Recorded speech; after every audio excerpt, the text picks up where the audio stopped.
Okay, this is the second part. First part में आपने देखा कि किस तरीके से मैंने बताया कि जेन्युइन मैसेज कैसे पढ़े जाते हैं, कैसे उनको मैंने डिकोड किया पूरे डिटेल में। तो ये उसी का कंटिन्यूएशन है। इसमें मैं फर्दर डिटेल में बताऊंगा कि कैसे मैसेज को पढ़कर समझकर अप्लाई करेंगे, और ये भी बताऊंगा कि कैसे फेक मैसेजेस को भी पढ़ा जाता है, और एक एक्टर कैसे एक प्रोफेशनल तरीके से काम पा सकता है, और एक ऑडिशन के लिए अप्लाई करना, व्हाट्सएप करना या ईमेल करना कितना महत्वपूर्ण है, कितना ज़रूरी है एक एक्टर के लिए। तो चलिए शुरू करते हैं। अब जब भी कोई रिक्वायरमेंट आप मैसेज पढ़ते हैं, फिर आप उसका नंबर सेव करते हैं, तो सेव करने के बाद जाहिर है आपका व्हाट्सएप स्टेटस वो देख सकते हैं, आप भी उनका व्हाट्सएप स्टेटस देख सकते हो। तो ये बहुत ही ज़्यादा ज़रूरी है कि आप रोज़ सुबह शाम एक दो बार, तीन चार बार, जब भी आप जितना भी आपके पास टाइम है, मेरे हिसाब से तो मैं तो कहूँगा कि दिन में 3 या 4 बार आप व्हाट्सएप स्टेटस चेक करते रहा करो अपने, जितने भी व्हाट्सएप कास्टिंग वाले डालते हैं। ठीक है, वो उस पर रिक्वायरमेंट पोस्ट करते हैं, आप देखेंगे तुरंत उसका रिप्लाई करके अगर आप फिट हैं तो कर सकते हैं, जिससे कि आप तुरंत उसमें अगर फिट हैं तो आपको तुरंत रिप्लाई करेगा। समझ रहे हैं? क्योंकि बहुत सारी चीज़ों में ऐसा होता है, व्हाट्सएप स्टेटस अगर कोई डाल रहा है तो बहुत ज़्यादा अर्जेंट भी होता है कई बार, तो वो ज़्यादा प्रॉम्प्ट है कि आप ज़्यादा चांसेस हैं कि वो आपको उसमें रिप्लाई क्विक मिलेगा।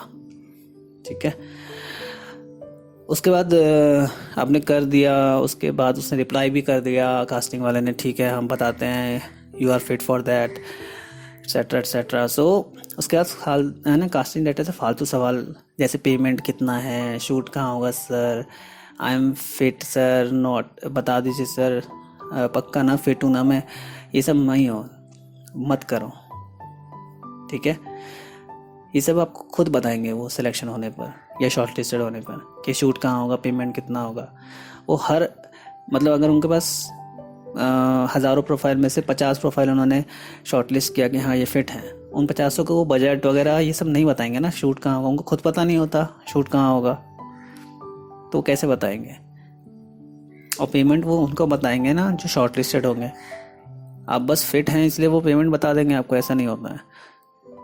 ठीक है, तो आप धीरे धीरे सीखेंगे, जब एक्सपीरियंस हो जाएंगे तो आपको खुद समझ में आ जाएगा कि हाँ इस प्रोजेक्ट के लिए इतना मांगना है, इतना नहीं मांगना है।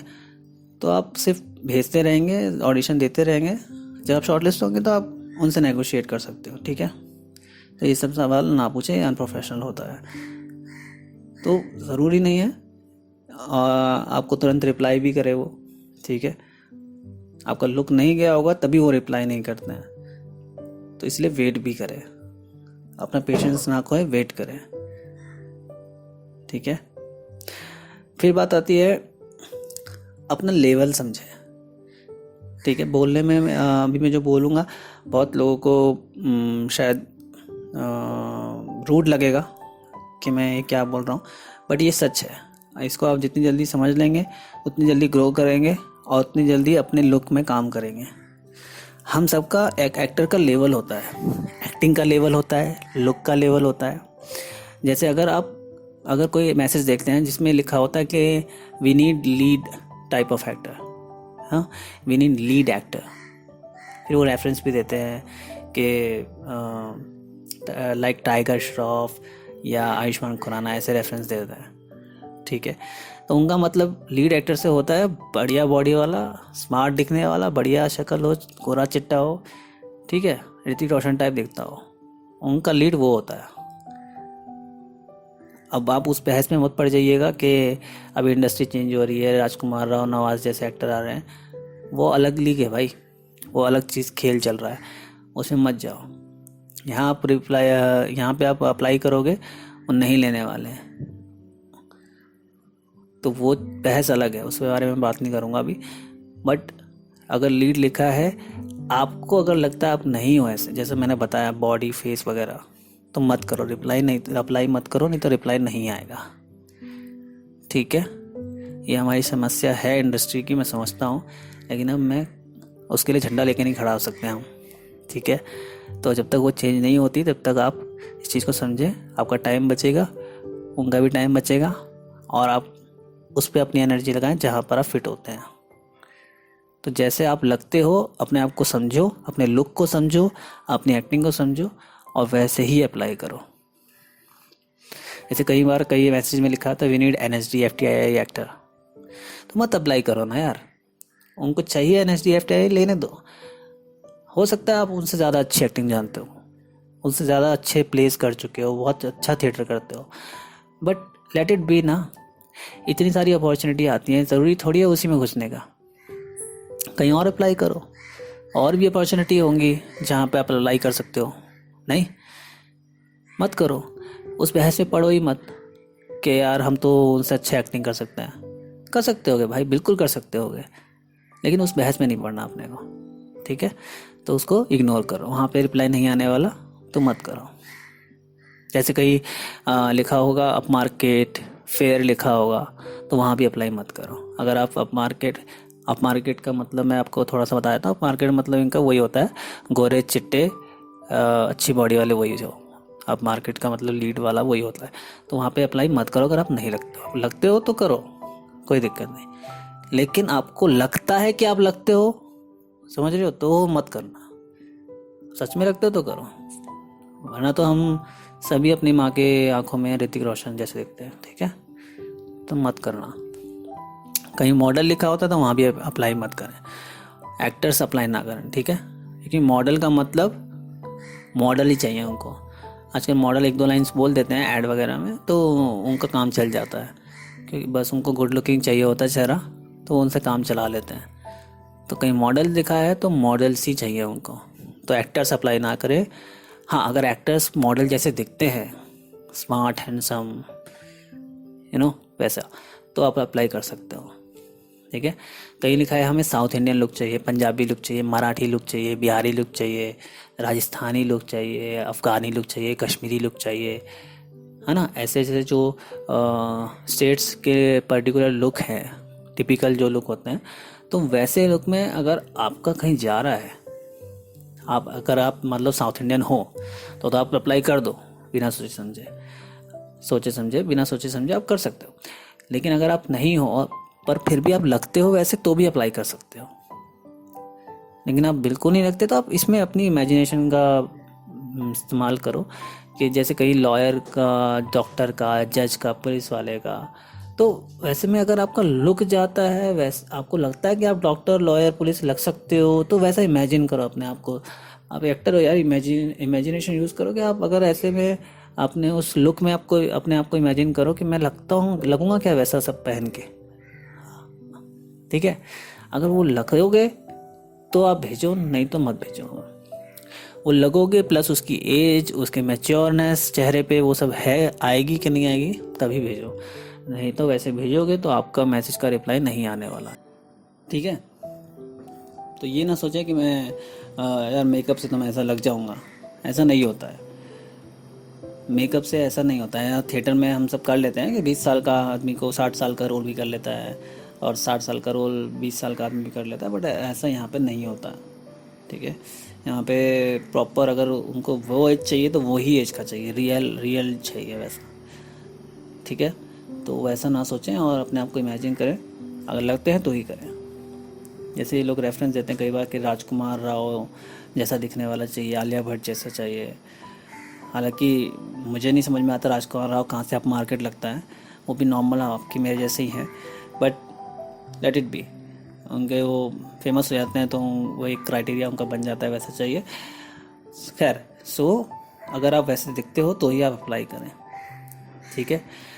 अब बात आती है सब्जेक्ट की, कि सब्जेक्ट में क्या लिखें। सब्जेक्ट में वो लिखें जो उस रिक्वायरमेंट का मेन चीज़ है। लाइक जैसे अगर वो रिक्वायरमेंट मूवी के लिए है तो लिखें प्रोफाइल फॉर मूवी, अगर वेब सीरीज़ के लिए तो प्रोफाइल फॉर वेब सीरीज़। अगर उन्होंने पर्टिकुलर कुछ लिखा है कि put that subject on email subject line, so वो वाला सब्जेक्ट लिखें। लाइक मेल एक्टर 2020 ऐसे करके जो भी उन्होंने सब्जेक्ट लिखा हो, अगर उन्होंने लिखा है तो आप वो लिख सकते हैं। तो सब्जेक्ट में आप ये डाल सकते हैं। ऐसे अगर आप कुछ भी नहीं लिखा है तो लाइक आप नॉर्मल प्रोफाइल मेल एक्टर, अगर आप मेल हैं तो प्रोफाइल फीमेल एक्टर करके आप ले भेज सकते हैं, या आप अपना नेम एज हाइट लिख के भेज सकते हैं सब्जेक्ट में ईमेल में, ठीक है। तो आप ऐसे लिख सकते हैं। अब मैं बताता हूँ फेक मैसेजेस के बारे में। फेक मैसेजेस को कैसे समझा जाता है। तो फेक मैसेजेस आप देखेंगे ज़्यादातर उसमें कुछ ना कुछ ऐसी मतलब अलग सी लाइन लिखी रहती है, जैसे do you want to become a star, are you passionate about acting, जैसे golden chance for new actors, right. तो इस तरीके के जहाँ भी आप पोस्ट देखें ना तो समझ लीजिए ये कुछ घपला है, क्योंकि कोई भी जेन्युइन कास्टिंग वाला ऐसे कुछ नहीं लिखेगा, इतना फालतू चीज़ लिखने का टाइम नहीं है। वो सिंपल लिखेगा रिक्वायरमेंट क्या है, क्या शूट डेट है और क्या बजट है, ये सब लिखेगा और अपना एज वगैरह लिखेगा, बस आपका नंबर और ईमेल आईडी दे देगा अपना। उसका ये काम है, बस इतना वो झंझट मारी नहीं करता है। जो जेन्युइन एक्टर है, जो समझता है, वो अप्लाई करेगा और काम करेगा। तो जहाँ भी आप ऐसे देखें तो इसको इग्नोर करें, ठीक है। कहीं लिखा होगा कि we don't charge registration fees, तो ऐसे लिखेंगे वी डोंट चार्ज। अगर आप चार्ज नहीं करते हो तो आप लिख ही क्यों रहे हो, ठीक है ना। लिखने का उसमें वही क्या है, मतलब उसके ज़रूरत ही क्या है लिखने की, ठीक है। तो अगर आप ऐसे कोई मैसेज देखें तो हो सके तो उस बंदे को पहले उसका अगर एफबी पे देख रहे हैं तो उसका एफबी या इंस्टा पे इसको सर्च करके उसको पूरा उसको देख लो, डिटेल निकाल लो उसकी, कि पहले उसने किस तरीके के पोस्ट डाले हैं, या फिर ऐसे ही कुछ भी डाल रहा है, वो इधर उधर के पोस्ट डाले हैं उन्हें आज तक, कुछ भी मीम्स शेयर कर रहा है या कुछ भी भजन शेयर कर रहा है, लेकिन काम के पोस्ट उसमें है ही नहीं, ये पहला काम का पोस्ट डाला है, या ऐसे ही सिमिलर पोस्ट डालता रहता है हर दूसरे दिन। क्योंकि एक कास्टिंग वाला एक प्रोजेक्ट को कम से कम एक हफ्ता तो करेगा ना, ऐसा तो नहीं है कि वो इसमें भी कर रहा है और फिर दूसरे दिन कुछ और भी डाल दिया उसने, इतना काम कर रहा है एक साथ, ऐसा नहीं हो सकता। तो वो चीज़ हो सकती है ऐसा भी, लेकिन वो बड़े बड़े कास्टिंग डायरेक्टर्स के साथ होती है और वो भी समझ में आ जाता है कि कौन जेन्युइन है। तो आपको अगर अभी पता नहीं है तो आप एक बार देख लें, उसका फेसबुक वगैरह इंस्टा पे चेक कर लें, रिकॉर्ड हिस्ट्री चेक कर लें थोड़ा सा, और तभी उस पर अप्लाई करें अगर आपको जेन्युइन लगता है तो, ठीक है। या फिर कभी कभार लिखते हैं बजट 20 से 30 हज़ार है, 35 हज़ार, 50 हज़ार है, ऐसे कोई बजट लिखता नहीं है। लिखते हैं बजट, लेकिन वो आपको टाइम के साथ पता चलेगा वो किस तरीके से बजट लिखा जाता है, क्योंकि ऐड का बजट फिल्म का अलग होता है, तो आपको ऐसे नहीं बता सकते हो। तो जो लिखते हैं वो आप फॉलो करेंगे जेन्युइन कास्टिंग डायरेक्टर्स को, तो आपको पता चल जाएगा धीरे धीरे कि कौन सच में जेन्युइन बजट लिख रहा है। बट ये लोग जो फेक वाले होते हैं वो कुछ भी लिख देते हैं, भाई 50 हज़ार पर डे बजट है, ऐसा नहीं होता है। हर एक्टर का इंडिविजुअल का अलग बजट होता है, वो शॉर्टलिस्ट होने के बाद बताया जाता है। अपना टाइम ज़्यादा से ज़्यादा फेसबुक पे या इंस्टा पे निकाले, ये देखने के लिए नहीं कि किसी ने क्या पोस्ट डाला है, किसने क्या पहना है, कहाँ कौन घूम रहा है, बल्कि ये देखने के लिए कि कास्टिंग डायरेक्टर्स क्या पोस्ट डाल रहे हैं। उनके पेजेस आपके पास आपके न्यूज़ फीड में आ ही जाते हैं कि उनकी रिक्वायरमेंट्स कहाँ आ रही हैं, तो वो सब देखें, उनको लाइक करके रखें, फॉलो करके रखें, जिससे कि आपको फेसबुक खोले तो आपको दिख जाए सामने कोई रिक्वायरमेंट आए तो आप तुरंत अप्लाई कर सकते हैं, ठीक है। तो ये सब जो है जो मैंने बताया ये आपकी प्रैक्टिस के लिए है, जो आप घर बैठे कर सकते हैं। अगर आप मुंबई में नहीं है, मुंबई के अलावा किसी और शहर में हैं और ये वीडियो देख रहे हैं, तो आप जितना भी प्रोफेशनली बिहेव करेंगे उतनी जल्दी आपको काम मिलेगा। वरना कास्टिंग वाले को 2 मिनट लगेंगे आपको ब्लॉक करने में और आपकी अपॉर्चुनिटी चली जाएगी। सो जो मैंने बताया जिस तरीके से मैसेज को पढ़ के अप्लाई करना है वैसा करेंगे तो आपके चांसेस ज़्यादा हैं काम मिलने के। प्रोफेशनल और अमेच्योर या न्यू एक्टर में यही फ़र्क होता है। तो मैसेज को ध्यान से पढ़ें, और अगर आपको सब तरीके से लगता है फिट हो तभी प्रोफाइल भेजें, वरना मत भेजें, ठीक है। क्योंकि कास्टिंग वालों का यार व्हाट्सएप जो है हज़ारों मैसेजेस से भरा रहता है, आपका वो एक और मैसेज वो चेक नहीं कर पाता, तो इसमें कोई बड़ी बात नहीं है। बट आप इसका मतलब ये भी नहीं है कि आप भेजना बंद कर दें कि कहीं से रिप्लाई ना आए, भेजना तो आपको पड़ेगा। ये ही एक्टर का काम है। एक्टर का काम क्या है? एक्टर शूट करता है महीने में 2 या 3 बार। अगर आप नॉर्मली शूट कर रहे हैं तो महीने में 2-3 शूट मिलेंगे, उसी से आपका काम चलेगा। लेकिन वो 2-3 शूट के लिए बाकी के 27 दिन आपको मेहनत करनी पड़ेगी ना, वो 3 शूट पाने के लिए। तो यही मेहनत है, मैसेजेस करना, ईमेल करना, नेटवर्क बनाना और कास्टिंग डायरेक्टर्स के साथ जुड़ना, फेसबुक पे, इंस्टा पे उनके बारे में इंफॉर्मेशन निकालना, उनकी ईमेल आईडीज़ पे मेल करते रहना, ये एक्टर का काम है। और उनको कैसे अप्रोच करना है प्रोफेशनली, वो मैंने आपको बता दिया। अब मैं आपको एक हैक बताता हूँ जो मैं यूज़ करता हूँ ज़्यादातर। तो मैं आपको एक सीक्रेट बता रहा हूँ कि जब आप व्हाट्सएप करें, तो ऐसे तो बहुत लोगों ने व्हाट्सएप किया होगा, बहुत एक्टर्स ने। तो आप व्हाट्सएप जब करें जब वो ऑनलाइन हो, और अगर आपको वो ऑनलाइन नहीं दिख रहा है तो एक बार आप प्रोफाइल भेज के छोड़ दें। उसके बाद 1-2 घंटे बाद देखें क्या वो ऑनलाइन आया, आपका मैसेज पढ़ा। क्योंकि कई बार होता है कि कई कास्टिंग वाले अपना ब्लू टिक ऑफ रखते हैं, तो आपको कैसे पता चलेगा? तो देखिए वो ऑनलाइन है, अगर उसका ब्लू टिक ऑन है तो पता चल जाएगा कि हाँ देख लिया है।